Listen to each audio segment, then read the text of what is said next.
makes the cookies? Your mom makes the cookies? They look like they're very good cookies. They do look. Oh boy, here comes some more. There's his brother and sister.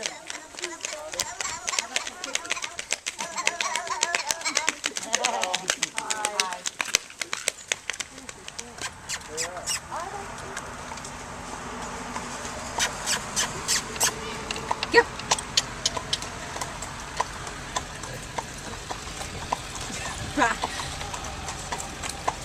So welcome to Lancaster County, everyone. Oh, I see. My name is Miriam, and this is Mary the horse.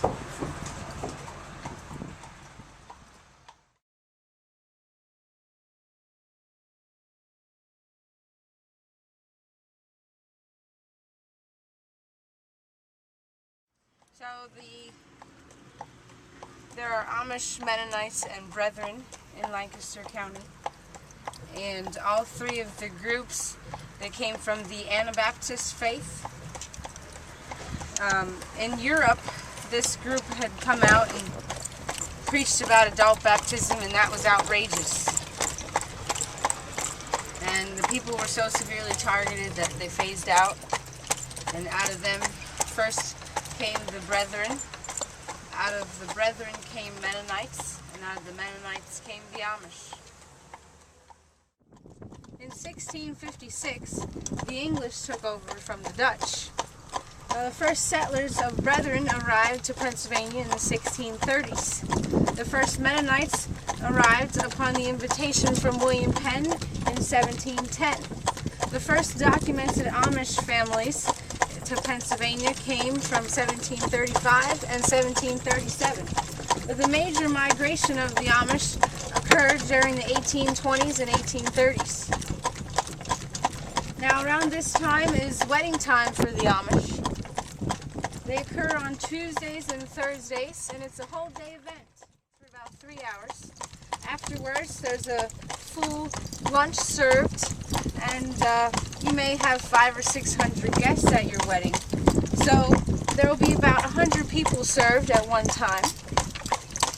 And after lunch, in the evening, more people will arrive, and you'll have another dinner.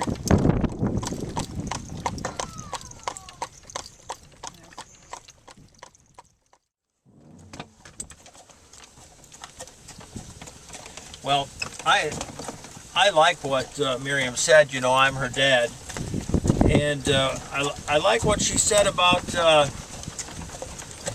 the young folks. I like what she said about how people came here.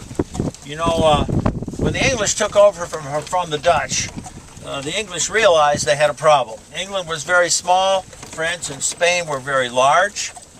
So they had to do something. They didn't even have enough people to populate this place. And the English kings, by and large, had married German ladies. So they said to themselves, I know, we'll invite the relatives to come. They invited their allies, and of course the map of Europe wasn't the same then. Holland was much bigger. Our people, when they came here, our particular part of our family came from some part of Holland, which is Belgium now. And they decided they had to do something, so they invited people to come from Germanic realms, and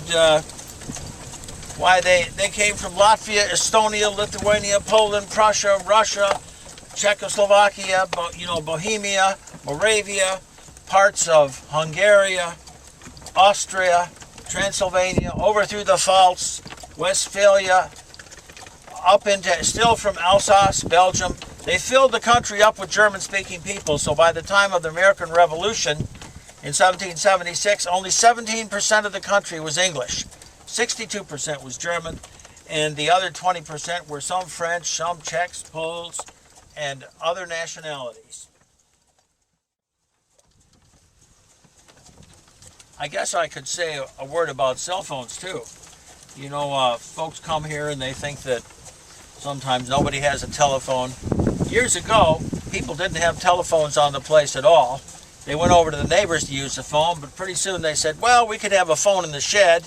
And so they did, and then it got to be, well, you know, we could have a phone. It's pretty important to have a phone if you have You have a business, you've got to have a phone. If you're on the farm and you have a little trouble, you've got to have a phone. So there's phones in the sheds on the farm, and recently, of course, the last 10 years or so, cell phones have come in. Generally speaking, they haven't been totally approved by districts yet, but there are a lot of people who have cell phones.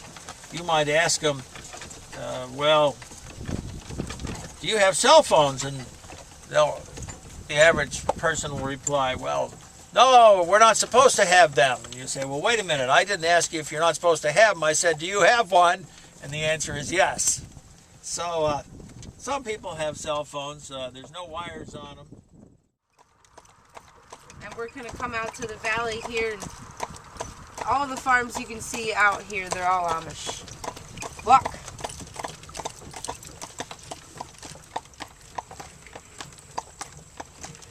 Now a dairy farm needs between 60 and 80 acres, and that's to sustain milking 42 cows. So each cow is expected to produce 8 to 10 gallons of milk a day, and that's naturally. And so all the milk gets exported. Lots goes to Hershey, Baltimore, Philadelphia, New York, New Jersey.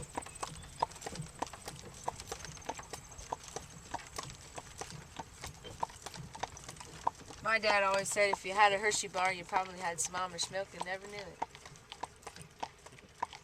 Now you'll notice here on the left, the electric wires are stopped.